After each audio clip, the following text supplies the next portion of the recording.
Thank you. And congratulations, my friends. I want first to thank our parents for their tremendous support.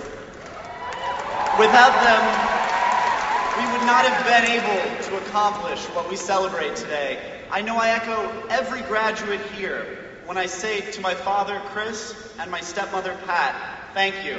I love you very much.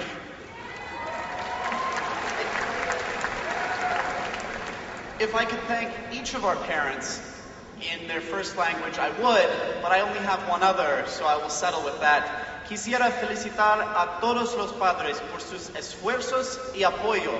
Sus graduados se lo agradecen. Gracias.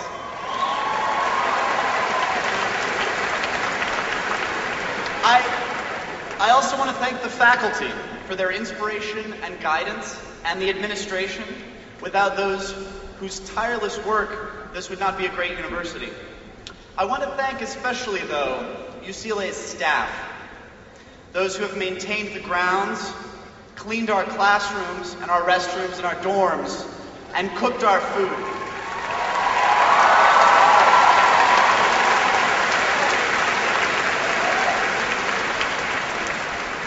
President Clinton and Ariana Huffington were both supposed to speak here today. They both refused to come because the University of California has not yet negotiated a wage increase for these workers, our staff. To speak, they said, would be to cross a picket line, but I disagree. Speaking to the staff, about the staff, to you now, as Clinton could have done, would have done far more good than simply staying at home.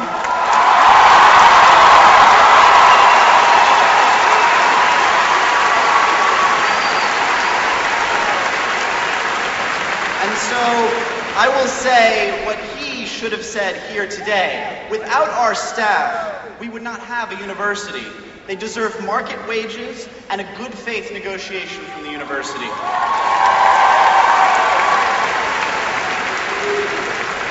As graduates of this extraordinary school, we have a responsibility, if not to support the union's cause, to at least understand it and to hear their grievances and pick up the literature outside. And above all, we must thank them for their work. So, thank you. That said, though, this is our day. We don't need Bill Clinton to send us off. No.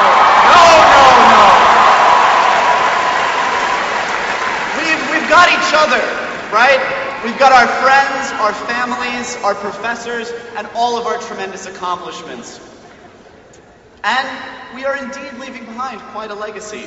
As those of you who were on campus on Wednesday night will remember, many of us ran past this very building,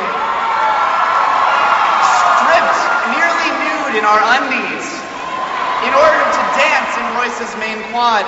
Many of you may have seen mine. I remember they were quite distinctive.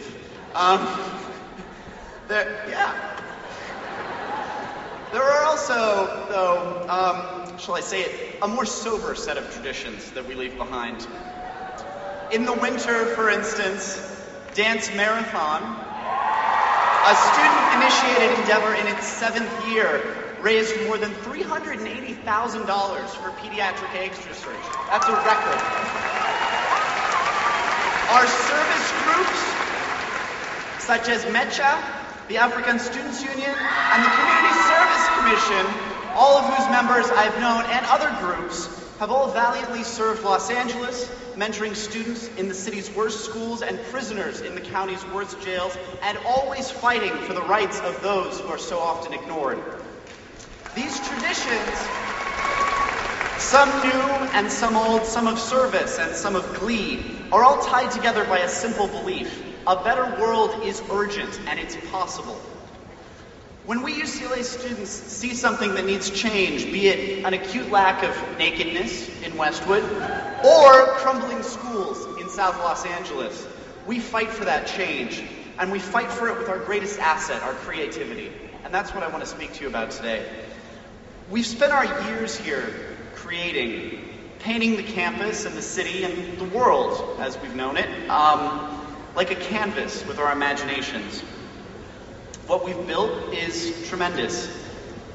In our conversations with our peers and professors, we've probed and challenged and even upended the beliefs we were so sure of when we entered UCLA just a few years ago. We've created new ideas that helped us construct our own personal, political, and moral philosophies. In our art studios and theaters, we've created new art. In labs, synthesized new genes and new molecules. Or rather, as Bob Goldberg, my professor, wanted to point out, we discovered the genes, not synthesized them. But in our organizations, be they business fraternities or activist groups, we've plotted new missions and new goals, set our groups and with them our generation in a new direction. So as we step forth tomorrow, having tossed our tassels and thrown our mortarboards, which you all better do, we enter a new world of boundless possibility. We stand on the threshold of a new adventure, and as we go forth, we must remember the power of our creativity to make that adventure so much more meaningful. For some of us, this step into an uncertain future causes trepidation. Most of us do not know yet, really, what we want to do. What is certain, however, is that we know one thing.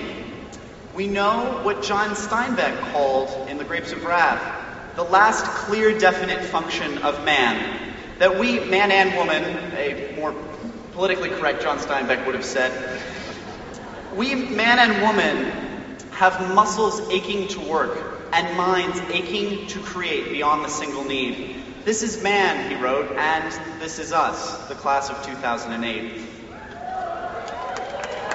In a commencement speech this year, former British Prime Minister Tony Blair advised graduates to be doers and not commentators.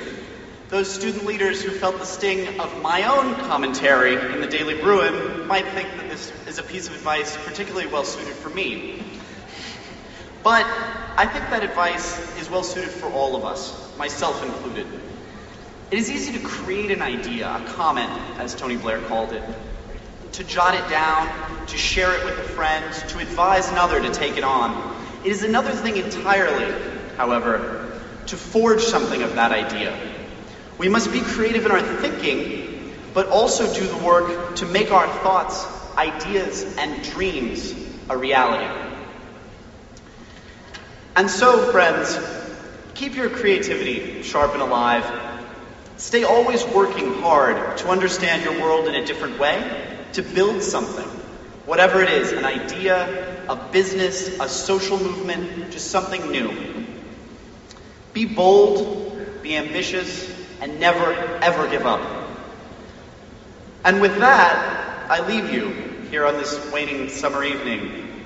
This day I know will stay forever with us, and I hope this small message will stay forever with you. Congratulations again, my friends. You know, I know you've earned it, we've all earned it, 1,000 times over. May we forge an incredible future outside those doors.